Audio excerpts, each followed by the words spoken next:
नमस्कार, मैं हूं आपके साथ पलक शर्मा। आई नजर डालते हैं फटाफट खबरों की ओर। दिल्ली के मुख्यमंत्री अरविंद केजरीवाल ने ईडी द्वारा भेजे गए समन को हाईकोर्ट में चुनौती दी। सीएम अरविंद केजरीवाल ने हाईकोर्ट में याचिका दायर की है। केजरीवाल की याचिका पर हाईकोर्ट में सुनवाई हो रही है। उन्होंने ईडी के समन को गैर कानूनी बताया है। दिल्ली उच्च न्यायालय ने दिल्ली के मुख्यमंत्री अरविंद केजरीवाल द्वारा एजेंसी द्वारा उन्हें जारी किए गए कई समन को चुनौती देने वाली याचिका पर प्रवर्तन निदेशालय से जवाब मांगा है।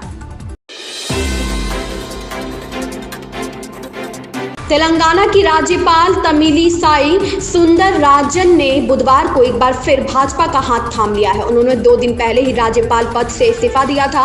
सुंदरराजन ने भाजपा में शामिल होने के बाद कहा, मैं चुनाव लड़ना चाहती हूं और मैंने यह इच्छा अपनी पार्टी को भी बताई है। मैं खुश हूं कि मुझे एक बार फिर से सदस्यता कार्ड मिल गया है जो मेरे पास है। यह सबसे खुशी का दिन है। यह एक कठिन फैसला है और एक अच्छा निर्णय है। बिहार लोक सेवा आयोग ने तीसरे चरण की शिक्षक भर्ती परीक्षा को रद्द कर दिया है। बीपीएससी की ओर से इसके लिए नोटिस जारी कर दी गई है। 15 मार्च को ली गई 2 पालियों की परीक्षा रद्द की गई है। इसके बाद आर्थिक अपराध इकाई ने खुलासा किया कि परीक्षा प्रश्न पत्र 13 मार्च और 14 मार्च को ही लीक हो गया था। ईओयू ने इस मामले में 266 लोगों को जेल भी भेजा था। दिवंगत पंजाबी गायक सिद्धू मूसेवाला की माता ने रविवार को एक बेटे को जन्म दिया था। परिवार बच्चे के जन्म का जश्न मना भी नहीं पाया था कि एक टेंशन ने उन्हें घेर लिया। दरअसल मूसेवाला की मां चरण कौर ने 58 साल की उम्र में इन विट्रो फर्टिलाइजेशन तकनीक का सहारा लेकर बच्चे को जन्म दिया था। भारत में आईवीएफ के लिए अधिकतम उम्र 50 वर्ष निर्धारित होने के कारण चरण कौर विदेश से इस तकनीक के जरिए गर्भवती हुई थी। अब इस मामले में परिजनों को लीगल नोटिस भेजने की बात सामने आई है। रामेश्वरम कैफे ब्लास्ट मामले में दिए गए बयान पर केंद्रीय मंत्री शोभा करंदलाजे की मुश्किलें बढ़ती दिख रही है। शोभा करंदलाजे ने दावा किया था कि रामेश्वरम कैफे ब्लास्ट में शामिल संदिग्ध तमिलनाडु का रहने वाला है। हालांकि अपने इस बयान के बाद उन्होंने माफी भी मांग ली थी। अब डीएमके ने करंदलाजे के बयान पर चुनाव आयोग में शिकायत दर्ज की है। अभिनेत्री प्रियंका चोपड़ा बुधवार को अपने पति निक व बेटी के साथ अयोध्या पहुंची। इस मौके पर इंडियन लुक में नजर आई।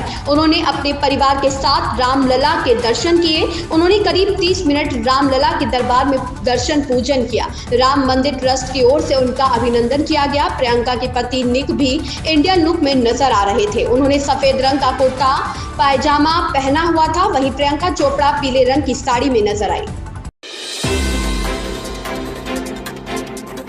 प्रधानमंत्री नरेंद्र मोदी ने रूस के राष्ट्रपति व्लादिमीर पुतिन को 5वीं बार राष्ट्रपति बनने पर बधाई दी। उन्होंने कहा कि भारत और रूस के बीच साथ काम करने को लेकर सहमति बनी है। पीएम मोदी ने कहा कि आने वाले वर्षों में भारत और रूस के विशेष एवं विशेषाधिकार प्राप्त रणनीतिक साझेदारी को और प्रगाढ़ बनाने की दिशा में प्रयास किए जाएंगे। विदेश मंत्री डॉक्टर एस जयशंकर ने बुधवार को तीसरे लोकतंत्र शिखर सम्मेलन को संबोधित किया। इलेक्ट्रॉनिक वोटिंग मशीनों की शुरुआत पारदर्शिता, दक्षता और लोकतांत्रिक प्रक्रिया की पवित्रता के प्रति हमारी प्रतिबद्धता का प्रमाण है। यह बदलाव न केवल आधुनिक लोकतंत्र के सिद्धांतों के साथ संरेखित होता है बल्कि अधिक नागरिक जुड़ाव का मार्ग प्रशस्त करता है, खासकर युवाओं के बीच जो हमारी लोकतांत्रिक विरासत की जिम्मेदारियों को प्राप्त करेंगे।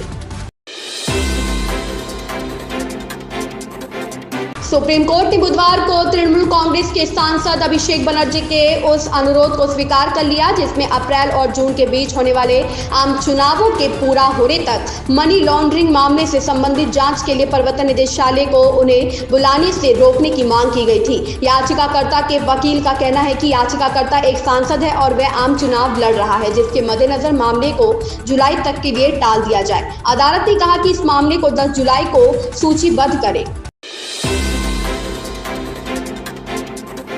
साउथ के सुपरस्टार सूर्या, बॉबी देओल और दिशा पाटनी स्टारर कंगवा का टीजर रिलीज हो चुका है। 51 सेकंड के इस टीजर में कोई डायलॉग नहीं है, सिर्फ एक्शन और एडवेंचर सीन्स की झलक है। शुरुआत में मेकर्स इस फिल्म को अप्रैल 2024 में थिएटर्स में रिलीज करने वाले थे, पर इलेक्शन के चलते इसे पोस्टपोन कर दिया गया है। मेकर्स ने अभी इस फिल्म की नई रिलीज डेट अनाउंस नहीं की है। इन खबरों में बस इतना ही, बने रहे हमारे साथ।